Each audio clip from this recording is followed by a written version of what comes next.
Hey, good afternoon, good morning, everyone. Welcome to OBC Midweek News. Phil and Martin here at the start of the Easter holidays to give you a quick update of what's been going on. How are you, Martin? Are you well? Yeah, I'm well, thank you. Good, Yeah, good. It's been a couple of years since the first pandemic, and we've had a huge change in our church, haven't we? Which has been a real blessing in the main. We've had some deaths, we've had some people leave, we've had loads of new people. It's been a great time here. But our directory that we had last done in 2019 is certainly in need of a bit of a makeover. So we've decided to try and do a new one. Yeah, we want to really update it, and it's a helpful fellowship tool for people and to see who's there and phone numbers and emails and that sort of thing.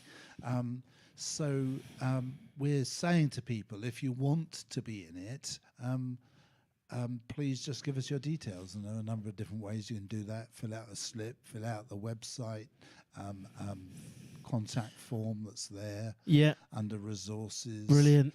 Send us an email at the church office. Loads of ways. Loads of ways. Yeah, that's great. And we'll have it open for a fair few weeks. Yeah, because we want people to be in the fellowship. We do, yeah. If they would like to be, but we won't include you. Yes, if you don't respond. Absolutely. I mean, GDPR policy states that because it's been such a long time since the last one, we have to renew these records, and we can't just put people in because they've always been in it. We need to update our records. And I like the physical copy of this directory as well. I know with digital technology we can have it on an email and on a computer, but actually at home, Sarah and I always have this copy near us because we're often visiting and so on. So we look forward to the new directory coming out. Actually, the office just sent an email 10 minutes ago to everyone with a link at the bottom, and if you press that link, it goes to the directory page of the website, and at the bottom you just fill your details out, send it, and it's done. It is that easy. So great, we can do that. A few weeks, maybe May, we will sort of close it and then produce one. I think that's a reasonable time, isn't it? Busy time in the church though, Martin. For me, the most exciting time of the year. I'm not sure if the same for you. I know Christmas is a great time, but for me, Easter is where we really get to the bones of it all. Yeah, absolutely. And so I'm really excited for the programme coming up. Let's go in chronological order again. Sure, Let's. I think first of all, we've got Sanctuary Cafe Easter themed bakes and activities for children next Wednesday and Thursday. Next week during That'll Easter be nice. holidays. And as it says there, lots of things. Raising funds for our mission partners working with Ukrainian refugees. Yes. Isn't that lovely? Right. That's really good. Is that specific charity or is it Project Roof? I think it's Project Roof. Project Roof, yes. okay. Because we know them so well and they've been our mission partners, got good communication between us and them. It's great to be able to support them. Fantastic. I got it slightly wrong because before that we have this. It's on Sunday. Yes.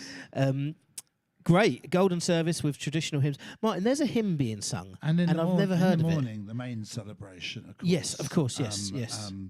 That's not there, but in the afternoon, the golden service. So this golden service, we've got a lovely new friend of ours playing the piano for us, haven't we? Janice. That's right. That's really nice. I'm really excited to hear her play. But Martin, you've chosen some real traditional hymns, and I have to say, I don't recognise one or two of them. Okay. Is it one of them? There is a green hill or on a green hill? Yes, there is a green hill far away. Do you not know that? No.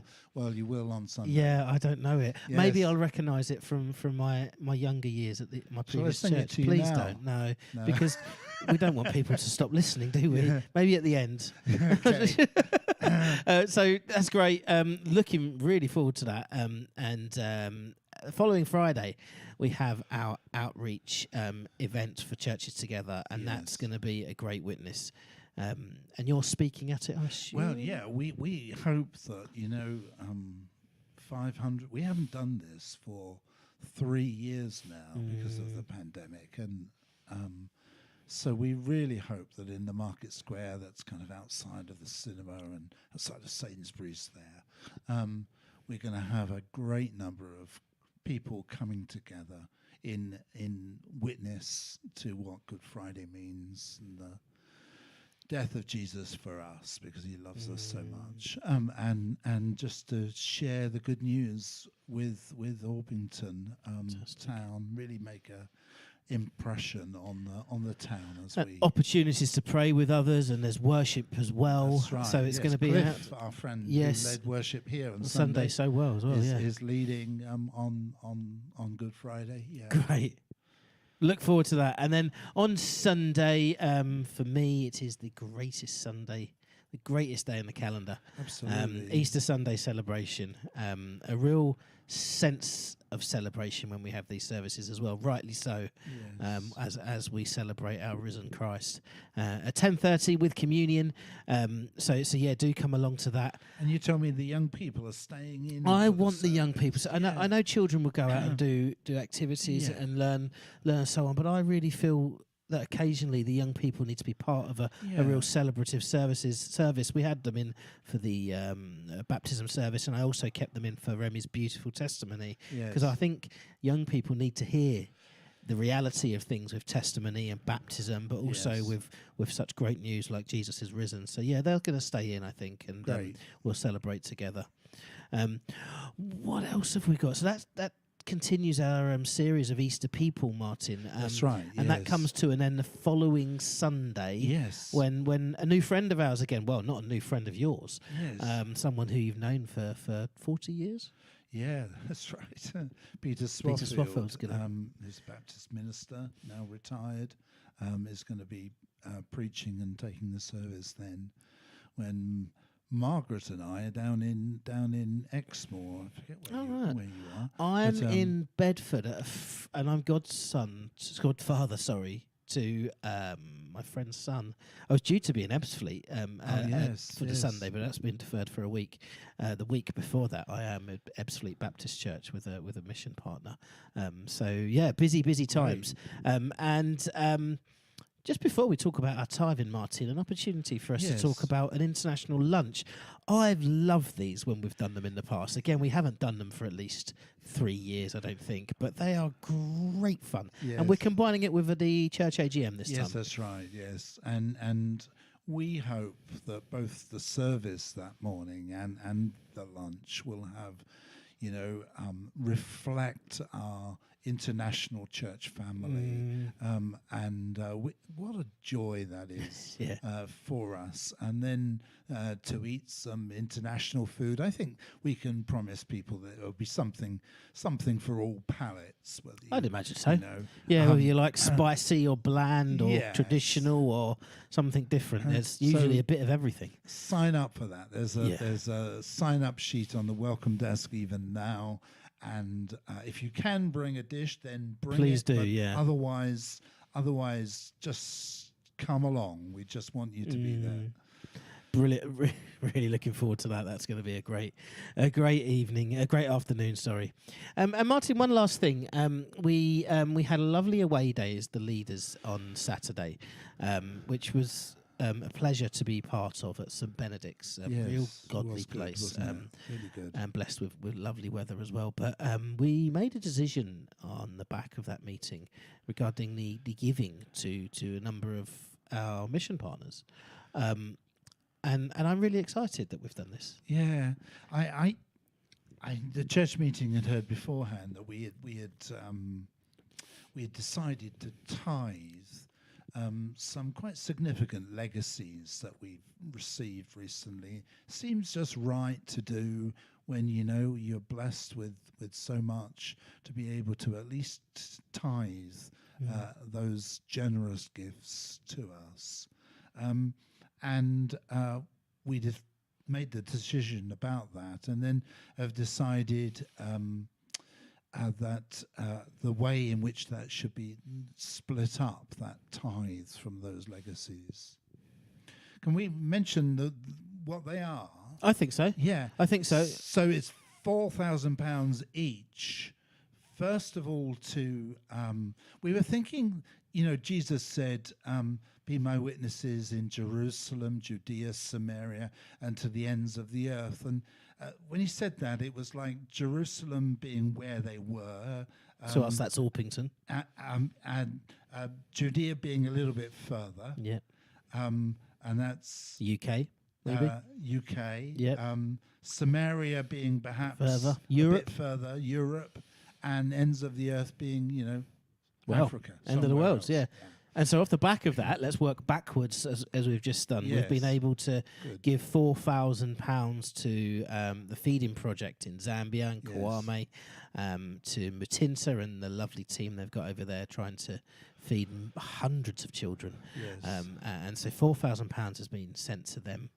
And as we come into Samaria, £4,000 has been sent to Project Roof, our mission partners in Romania, who are doing brilliant work with the refugees from the Ukraine at the moment, and they're vital outreach. I think Heard you said that from them just last night. was it didn't we? 180? You said 180 refugees and 80 of them children. being children from the Ukraine that they've been helping and feeding and helping stay there at the Project Ruth Centre. That's great, isn't it? Absolutely brilliant. I'm so pleased we can do that, and we hope to send more money out to the crisis as if it does continue.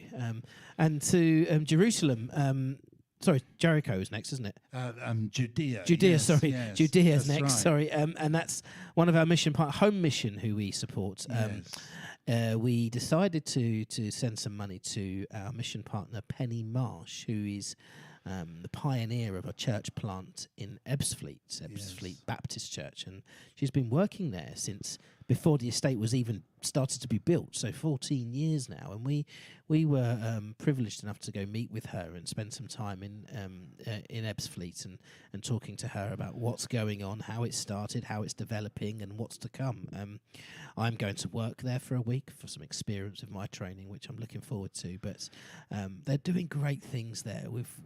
They're doing church differently. I know it's going to open my eyes, Martin, when I go. But it's fantastic the work they're doing, and we were able to bless them with £4,000 as well. She was so encouraged by that. She messaged me back and just so encouraged to feel that we were supporting her and in a really exciting church plant there. They haven't got a church building yet, but it's a city that's growing up around Ebbsfleet International. They're calling it the Garden City, actually. And, it's a huge housing project. I mean, it's crazy. There's 700 homes already out of the initial 900 already built, so there's a few more to go.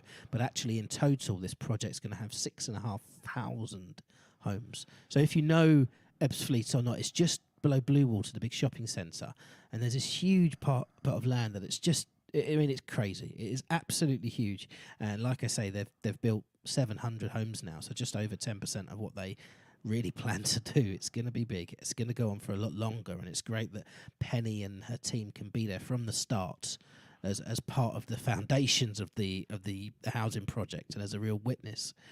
So yeah, absolutely brilliant. And the final bit was our Jerusalem, and our Jerusalem is Orpington. Yeah.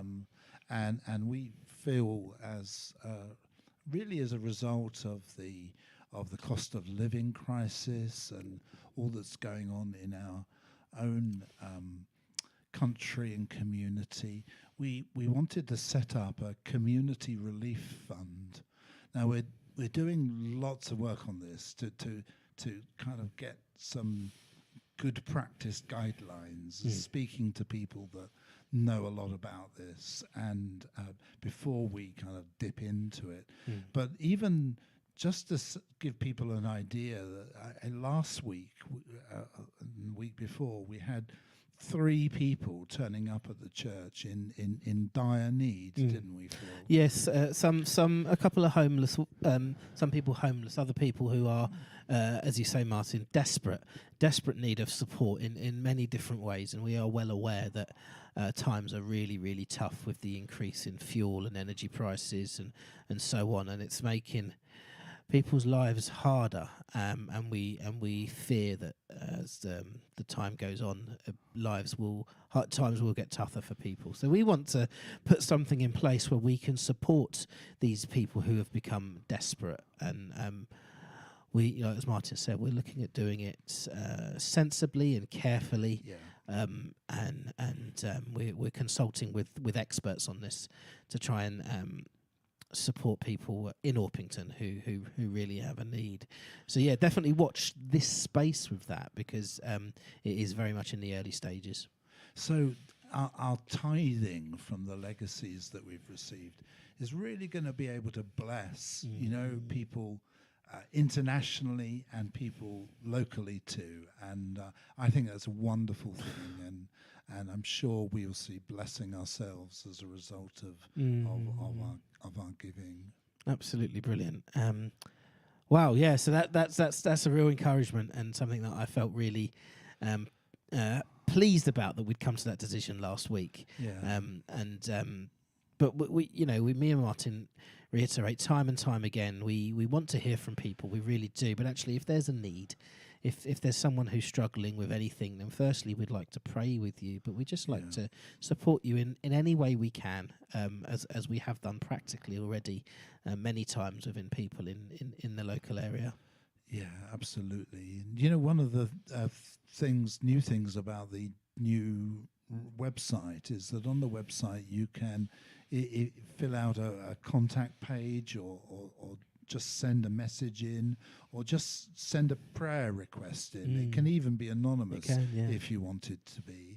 And that comes to us, and we will pray. If you want us to contact you, then we'd love to do that as well. But otherwise, be assured that we will respond, and we will pray. Already this week there have been, apart from fellowship directory things, there have been several other inquiries as well through that website, and that's really, really good. Absolutely brilliant. And we just want to be there for people. Yeah, absolutely. And we look forward to seeing people over Easter. The church has been really busy lately, which is really exciting. We're blessed with this online ministry that people can still watch the services from the comfort of their home or wherever that is. But try and be encouraged to come back to church, especially over Easter. It would be great to see you, and we'd love to share fellowship with you. Absolutely. God bless you. Bye-bye.